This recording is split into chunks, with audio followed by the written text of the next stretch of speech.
Thank you, Chairman Rogers, Ranking Member Lowy, and distinguished members of the committee. I'd like to begin by saying, of course, we were all stunned to learn of this morning's shooting involving your colleague, members of congressional staff, and the Capitol Police. Representative Scalise is a friend of mine, and he represents many friends of mine back in Louisiana. It's painful for me to hear about those that were wounded. I also understand at least one Capitol Police officer was injured in the line of duty. We want to honor those law enforcement members, the emergency medical teams, those who responded for their courage in dealing with the situation quickly. I and my colleagues at the State Department pray for swift recovery for all of those injured. Today I want to continue the conversation we've started about the administration's State Department and USAID budget request for fiscal year 2018. As I said to your colleagues on the House Foreign Affairs Committee this morning, I would like to offer a point of view on the Russian sanctions legislation currently being considered by the Congress. I agree with the sentiment that has been conveyed by several members from both parties that Russia must be held accountable for its meddling in the 2016 election. As Congress prepares to vote on the sanctions bill, I would urge the members of Congress to ensure any legislation allows the President, myself, to have the flexibility to adjust any sanctions to meet the needs of what is always an evolving diplomatic situation with the Russians. Essentially, we would ask for the flexibility to turn the heat up when we need to, but also to ensure we have the ability to maintain a constructive dialogue. As we all know, America's global competitive advantages and standing as a leader are under constant challenge. The dedicated men and women of the State Department and USAID carry out the important and often perilous work of advancing America's interest every single day. That mission is unchanged. However, the State Department and USAID, like many other institutions here and around the world, have not evolved in their responsiveness as quickly as new challenges and threats to our national security have changed and are changing. The 21st century already presented many evolving challenges to U.S. national security and economic prosperity.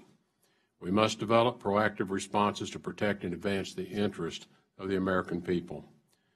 With such a broad array of threats facing the United States, the fiscal year 2018 budget request of $37.6 billion aligns with the administration's objectives of making America's security a top priority.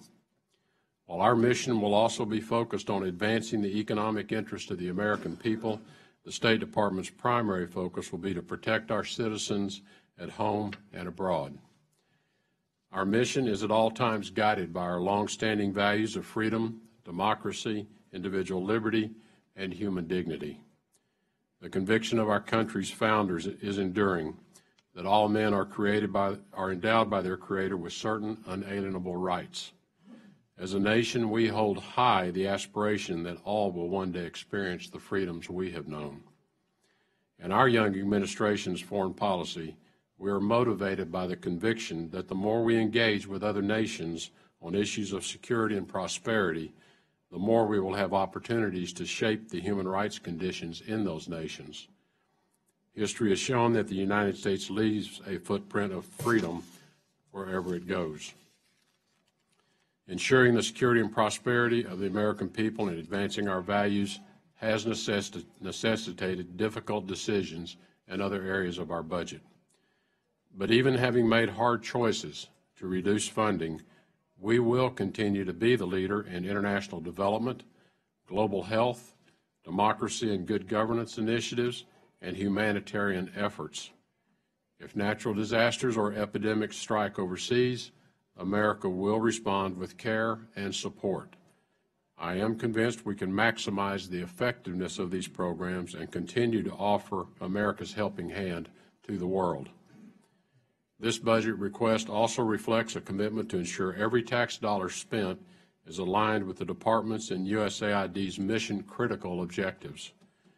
We believe this budget also represents the interests of the American people, including responsible stewardship of the public's money. I know there's intense interest in prospective State Department and USAID redesign efforts.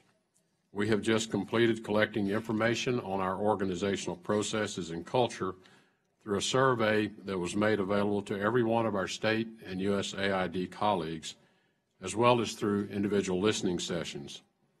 From this feedback, we have been able to get a clear overall view of our organization. We have no preconceived notions about outcomes, and our discussions of the goals, priorities, and direction of the State Department and USAID are not token exercises. The principles for our listening sessions and subsequent evaluation of our organization are the same as those which I stated in my confirmation hearing for our foreign policy.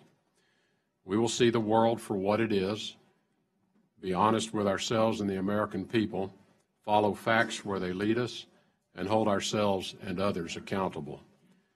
We are still analyzing the feedback we have received, and we expect to release the findings of the survey soon. From all of this, one thing is certain. I'm listening to what my people tell me are the challenges facing them and how we can produce a more efficient and effective State Department in USAID. And we'll work as a team with the Congress to improve both organizations. Throughout my career, I have never believed, nor have I ever experienced, that the level of funding devoted to a goal is the most important factor in achieving it. Our budget will never determine our ability to be effective. Our people will. My colleagues at the State Department and USAID are a deep source of inspiration, and their patriotism, professionalism, and willingness to make sacrifices for our country are our greatest resource. I am confident that the U.S. State Department and USAID will continue to deliver results for the American people. I thank you for your time and look forward to your questions.